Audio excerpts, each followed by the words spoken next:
Chairman ఎవరైతుందో వాళ్ళు వెంటనే suspend చేసి 1,00,000 మంది పిల్లలు తను ఆశ పెట్టుకుంటారు. టీఎస్పీఎస్ చాలా మంది నిరుద్యోగులు ఆశ మీరు నెక్స్ట్ అయితే టీఎస్పీఎస్ పరీక్ష నిర్వహిస్తారు. అందులో ఎవరైతే పార్టిసిపేట్ చేసి కాంపిటేటివ్ విద్యార్థులు ఇస్తా పోయే వసతి ఉండడానికి ఫెసిలిటీ అరేంజ్ చేసి వాళ్ళు మళ్ళీ ఆదుకోవాలి.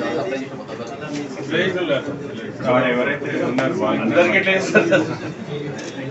రాసిన మొన్న క్వాలిఫై అయిన అందరూ కూడా కొంతమంది 2 months లీవ్ పెట్టుకొని చేసిన వాళ్ళు కూడా మళ్ళీ ఆ లీవ్ దాని గురించి కూడా ఏదన్నా వాళ్ళకి స్టేట్ రాష్ట్ర దర్యాప్తు సంస్థల మీద మారినేషన్ ఎటువంటి నమ్మకం లేదు సార్. కేంద్ర సిబిఐ ద్వారా దాన్ని విచారణ చేయించాలని మీ ద్వారా ప్రభుత్వానికి రిక్వెస్ట్ చేస్తాం.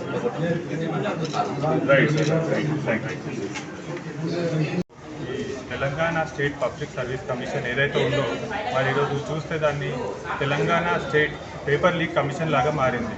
మరి ఈ పబ్లిక్ కమిషన్ ఏదైతే ఉందో ఇది రిక్రూట్మెంట్ బోర్డ్. అది దీంట్లో రిక్రూట్మెంట్ అయిన వాళ్ళందరూ ఒక గవర్నమెంట్ పలు విభాగాలలో గవర్నమెంట్ దాంట్లో పనిచేస్తారు. అట్లాంటి పకడ్బందీగా చేయాల్సింది పోయి ఈరోజు అట్లాంటి సంస్థ నుండి ఒక పేపర్ లీక్ అయిందంటే ఎంతో సిగ్గుచేటు. మరి దీనిపైన ఆధారపడి 30 లక్షల మంది నిరుద్యోగులు ఈరోజు రోడ్డున పడ్డ పరిస్థితి ఉంది. కాబట్టి వాళ్ళకు న్యాయం జరగాలంటే వాళ్ళ పైన వెంటనే సిట్యువేషన్ కానీ దేనికి పనికిరాదు. కాబట్టి సిబిఐ విచారణ జరిపి ఇప్పుడు ఆయన ముందు జూనియర్ అసిస్టెంట్ అని చెప్తున్నారు, కానీ ఆయన వెనకాల ఎవరెవరు ఉన్నారు? ఎమ్మెల్యే ఉన్నాడా, లేకపోతే మినిస్టర్ ఉన్నాడా, వాళ్ళ పిఏ ఉన్నాడా, ఎవరున్నారు? బయటికి రావాలి.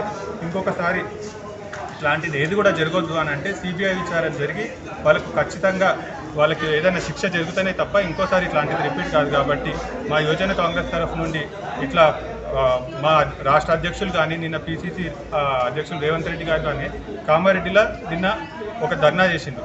ఇట్లా వాళ్ళకు ఈ 30 లక్షల మందికి న్యాయం జరగకపోతే తొందరలో ఉస్మానియా గడ్డపైన కూడా మేమంతా మా నిరసన గలం తెలియజేస్తామని తెలియజేస్తాం. ఈరోజు యువజన కాంగ్రెస్ రాష్ట్ర శాఖ ఆదేశాల మేరకు మన కలెక్టర్ ఆఫీస్లో కలెక్టర్ గారికి వినతి పత్రం ఇవ్వడానికి రావడం జరిగింది. మనం చూస్తున్నాం టీఎస్పీఎస్సీ పేపర్ ఏదైతే లీక్ అయిందో ఆ లీకేజ్ వెనక ఎవరెవరు ఉన్నారు, దాని వెనుక అసలైన బాధ్యులను కఠినంగా శిక్షించాలి. ఎందుకంటే చాలామంది యువకులు ఎంతో ఆశతో గ్రూప్ 1 గ్రూప్ 2 ఉద్యోగులు కావడానికి సంవత్సరాల తరబడి కోచింగ్లు తీసుకొని కష్టపడి చదివి ఎగ్జామ్ రాస్తే దుర్మార్గంగా ఇట్లా పేపర్లు లీకేజ్ చేసి వాళ్ళ ప్రాణాలతో చెలగాట ఆడుతున్న పరిస్థితి మన తెలంగాణ రాష్ట్రంలో కనిపిస్తుంది. మరి దీని వెనుక మంత్రి ఉన్నాడు అనే ఒక ఏదైతే వస్తుందో రాష్ట్ర దర్యాప్తు సంస్థలు దర్యాప్తు చేస్తే ఇవేవి కూడా బయటికి రావు.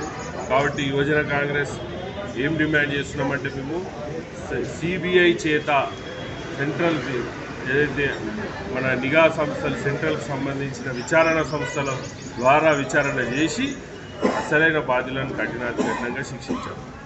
ఎవరైతే ఉద్యోగులు టీఎస్పీఎస్సీలో పనిచేస్తారో వాళ్ళు గ్రూప్స్ రాయడానికి అర్హులు కారు అనే నిబంధనలను పాతరేస్తూ అందులో పనిచేస్తున్నటువంటి ప్రవీణ్ కుమార్ అనే దుర్మార్గుడు ఒక అమ్మాయి వలలబడి ఇంత నీచమైన చర్యకు పాల్పడి మరింతమంది యువకుల గోస పెడుతుంటే రాష్ట్ర ప్రభుత్వం చిన్న సిట్టేసి నిమ్మకు నీరెత్తనట్టు ఉండడము నిజంగా కూడా దురదృష్టము. మేము ఒకటే డిమాండ్ చేస్తున్నాం, ఖచ్చితంగా ఈ మొత్తం ప్రిలిమినరీ మొత్తం గ్రూప్ 1 గ్రూప్ 2 ఇంతకుముందు ఇచ్చిన నోటిఫికేషన్లు అన్నీ రద్దు చేయాలి. జనార్దన్ రెడ్డిని వెంటనే సస్పెండ్ చేయాలి.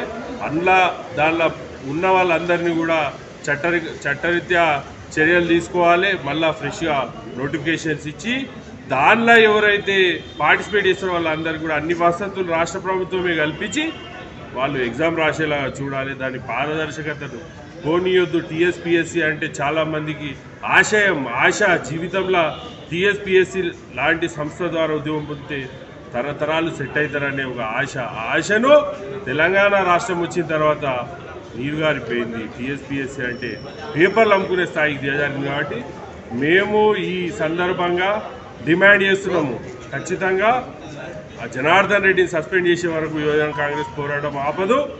రేపు జనార్దన్ రెడ్డిని సస్పెండ్ చేయకపోతే రాష్ట్ర మంత్రులకు రాష్ట్ర ప్రభుత్వానికి ఈ లీకేజ్లో సంబంధం ఉందని భావించాల్సి వస్తుంది.